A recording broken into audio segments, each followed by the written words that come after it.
धर्मवीर छत्रपती संभाजी महाराज यांच्या जयंतीनिमित्त राहाता शहरातील नवनाथ मंदिरात 17 तारखेला शिवशंभू व्याख्याते सुदर्शन शिंदे यांचे व्याख्यान आणि संभाजी महाराज यांच्या जीवावर आधारित जिवंत देखावा सादर करण्यात आला. तसेच नागरिकांसाठी महाप्रसादाचे आयोजन करण्यात आले असून शेकडोंच्या संख्येने नागरिक उपस्थित होते. यावेळी प्रमुख उपस्थिती म्हणून माजी खासदार डॉक्टर सुजयदादा विखे पाटील, राष्ट्रीय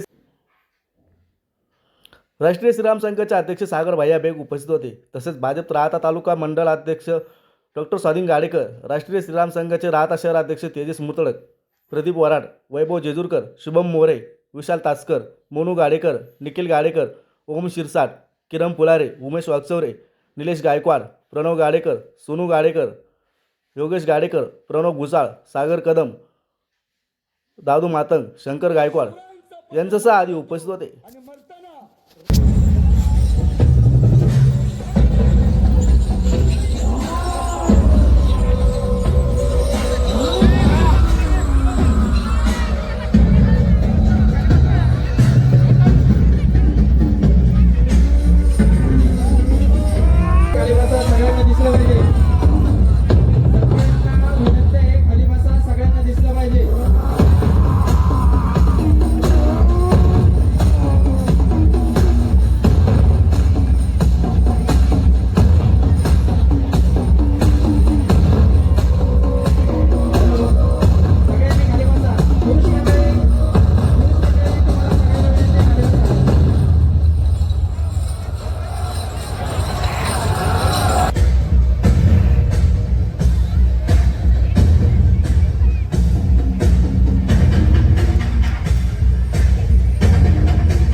हमें इस नजारे से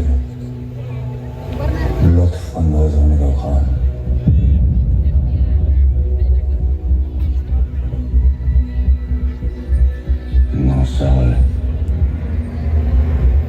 नौ साल से अपनी हर नमाज में इसके दीदार की दुआ मांगते रहे.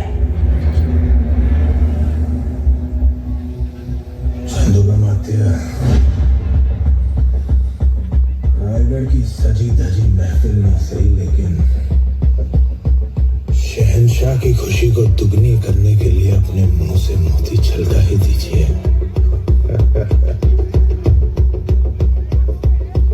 हाथी, घोड़े, तोप, तलवारें, फौज तो तेरी सारी है, पर जंजीर में जकड़ा राजा मेरा अपनी सब पे भारी है.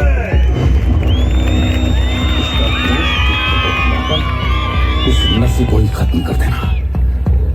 हमारा गोश्त अपने कुत्तों के आगे ही परोसना. इसी बहाने उन्हें थोड़ी वफादारी चखने को मिल जाएगी और उनकी आने वाली पुश्तों की जिंदगी संवर जाएगी. मजा नहीं आया. अब कहाँ है तुम्हारा स्वराज? सह्याद्री के पहाड़ों में, गोदावरी की लहरों में, रायगढ़ की मिट्टी में, जालना की गलियों में, नासिक की हवाओं में, कोंकण के कोनों में, आई भवानी के चरणों में, लाखों मराठा के नस नस में है स्वराज. जिस स्वराज को तुम मिटाने चला है और वो कोई सल्तनत नहीं है, छत्रपति शिवाजी महाराज की सोच है. इनके शब्द इच्छाधारी हथियार हैं. कभी तीर बन जाते हैं, कभी तलवार.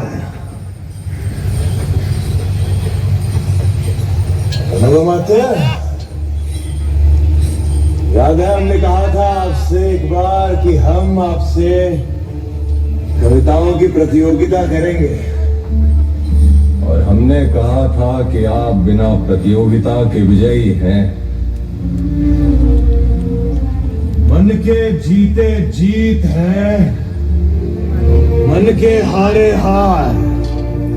हार गए जो बिन लड़े, उन पर है धिक्कार. उन पर है धिक्कार जो देखे ना सपना. अपनों का अधिकार असल अधिकार है अपना। अपनों की खातिर करना कुछ आज हमें अजर अमर कर देना है स्वराज हमें। तू माटी का लाल है, कोई कंकड़ या धूल नहीं। तू समय बदल के रख देगा, इतिहास लिखेगा भूल नहीं। तू भोर का पहला तारा है, परिवर्तन का एक नारा है। ये अंधकार कुछ पल का है, फिर सब कुछ तुम्हारा है। सेवक का आखिरी मुद्रा स्वीकार कीजिए राजे। जा रहे हैं आपके शत्रुओं के चोट पर लगने। हमने कहा था हम नमक है महाराज, तुम नमक नहीं चंदन हो कभी। तुम तिलक हमारे माथे का। कविताएं खत्म हुई राजे, अंत में जीत आपकी हुई। जनमानस के धूप रहोगे, चमकती धूप रहोगे। प्रसन्न है माता जगदम्बा और छत्रपति और सज्जन संबा। हम नमक है महाराज, हम नमक है। तुम नमक नहीं चंदन हो कवि, तुम तिलक हमारे माथे। शेवटी शिवरायांनी मिर्झाला विचारलं, बोल मिर्झा तुला काय पाहिजे?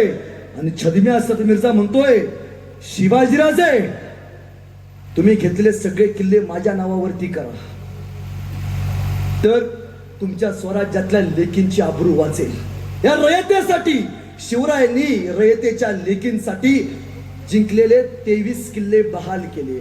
शिवरायांकडे फक्त 16 किल्ले उरले. सगळे म्हटलं मेलाय, डोक्याची केस उपडून घ्यायला राजा मरेल, काय उरलं याच्याकडं? जेवढं जिंकले सगळं गमावून बसला. आणि दुसरी अट टाकली, शंभूराजे तुमचा शंभू, हा शंभूराजे माझ्याकडे पोलीस म्हणून ठेवा. आणि कडाटला राजा मिर्झा ह्याला राजकारण नाही म्हणत.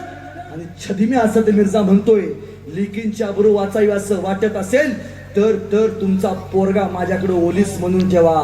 ताईंनो, या माणसानं या सह्याद्रीसाठी इथल्या लोकांसाठी स्वतःची कुटुंबाची सुद्धा राख रांगोळी केली आणि तुम्हाला आम्हाला स्वातंत्र्य मिळवून दिलं. औरंगजेबानं त्यावेळी शंभूराजांना एक पत्र पाठवलं, कांदू नका. काय पत्रात लिहितोय औरंगजेब? शंभूराजे मेरा हॅपी बर्थडे, म्हणजे त्याचा सुद्धा वाढदिवस आग्र्याला. माझ्या 50व्या वाढदिवसाला तुम्ही मला भेटायला आग्र्याला याल का? निघाला, पण एसटी नव्हती, हाफ तिकीट नव्हतं, महिन्याला 1500 रुपये मिळत नव्हतं, घोड्यावरती बसून जायला लागायचं. राजा निघाले. शिवरायांनी सोबत 9 वर्षाच्या शंभूराजांना घेतले. ताईंनो, जाताना कधी प्रश्न पडतोय का की जाताना बाप लेक वाटेत काहीतरी बोलले असतील की काहीतरी बोलले असतील? काय म्हणले असतील शिवाजीराजे शंभूराजांना? अ शंभूराजे, राहत्याला 2 एकर घेऊन ठेवले, ऊस लावून मोकळा हो. नाही सांगितलं. काय सांगितलंय का बापानं आपल्या पोराला? शंभूराजे, शिर्डीला 2 BHK घेऊन ठेवले, तू येसुबाई निवांत राहा. नाही सांगितलं. सांगितलंय का बापानं आपल्या पोराला? शंभूराजे, आतापर्यंत तुम्ही तुमच्या बापाचा संघर्ष बघितलाय, पण शंभूराजे इथून पुढे तुम्ही तुमच्या बापाचा स्वाभिमान बघा. एका बापानं आपल्या पोराला शिकवले. ताईनो, तुम्हाला वाटतं तुमच्या पोटी छावा जन्मा, महाराज सिंह होते तरी त्यांच्या पोटी संभाजी राजा नावाचा छावा जन्माला आला. शिवराय गेले तडक औरंगजेबाच्या दरबारात गेले आणि औरंगजेबाला झरी चाल टाकली शिवरायांना आणि शंभूराजांना मागच्या रांगेत उभा केलं. महाराष्ट्राचा सह्याद्री उपाडला, माझा अपमान, दिलेल्या सगळ्या मनसबदारी फेकल्या. शिवराय आणि शंभूराजे औरंगजेबाचा दरबार सोडून गेले. अरे आतापर्यंत आलमगीर औरंगजेब ह्याचा दरबारात असा अपमान कोणी केला नव्हता.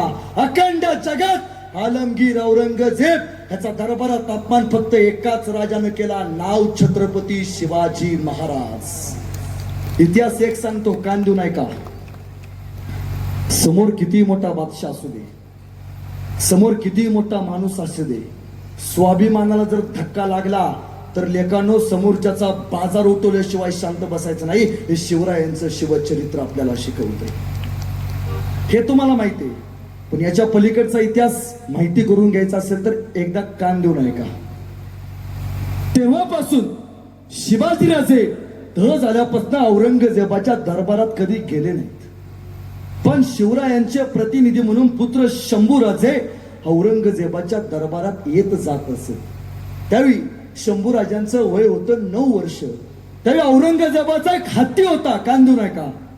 त्या हत्तीला शंभूराजे घ्यायचे, सगळ्या गल्लीतनं फिरायचे.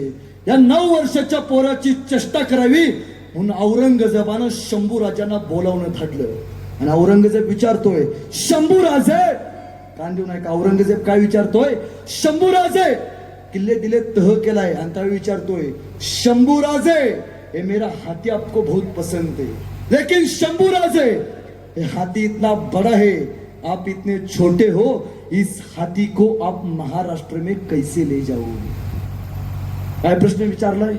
शंभूराजे, महाराजांनी किल्ले दिलेत आणि त्यावेळी प्रश्न विचारतो औरंगजेब, शंभूराजे हे हाथी इतना बड़ा है, आप इतने छोटे हो, इस हाथी को आप महाराष्ट्र में कैसे ले जाओगे. एवढे शंभूराजे औरंगजेबाच्या डोळ्यात डोळे घालून सांगतात, अरे औरंगजेब ये तो जानवर है, हे औरंगजेब ये तो जानवर है, बैठ कर जाएंगे, नहीं आया खींच कर ले जाएंगे. लेकिन औरंगजेब हमारे आबा साहब ने जो आपको किले दिए वो भी महाराष्ट्र में, उन्हें आप आगरा कैसे ले आओगे.